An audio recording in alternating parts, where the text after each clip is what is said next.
بلوچستان کے شہر صحبت پور سے ہمارے گدروشیہ پوائنٹ کے نمائندہ ممتاز سولنگی کی رپورٹ کے مطابق انٹرنیشنل ریسکیو کمیٹی کی جانب سے ضلع نصیر آباد اور ضلع جعفر آباد کے انتظامیہ کو سیلاب کے دوران استعمال میں آنے والی مختلف ٹول کٹس حوالے کرنے کی جو تقریب ہے وہ مقامی ہوٹل کے ہال میں منعقد ہوئی۔ تقریب کے مہمان خصوصی additional commissioner Nasirabad division Ali Muhammad Hambi, deputy commissioner Naseer آباد انجینئر عائشہ Zahiri, deputy commissioner Jafarabad Najibullah Khan ترین تھے، جبکہ دیگر مہمانوں میں پی ڈی ایم اے کے اصغر علی جمالی، حیدر جمال دینی، Mujeeb Ur Rehman Satakzai, Fida Shaheen, Maqbool Ahmed Sasoli, D H O doctor Abdul Manan Lakti, doctor Ayaz Hussain Jamali, Faisal Iqbal Khosa, Abdul Fatah, Sikandar Ali Khosa, Ghulam Muhammad Badini, بابو ساحل سکندر، عبدالصمد قرار، اسد علی سمیت دیگر افسران شریک تھے۔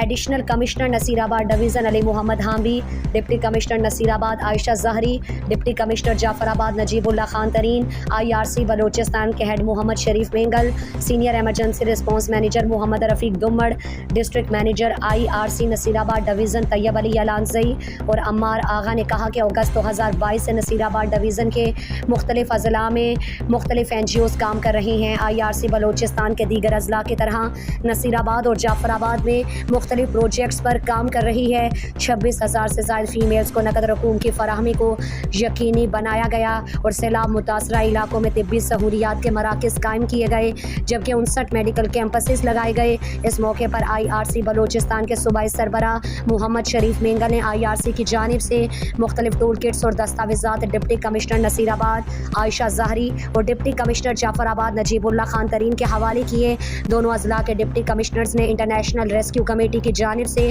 فراہم کردہ ڈی آر کٹس پر آئی آر سی کا شکریہ ادا کیا۔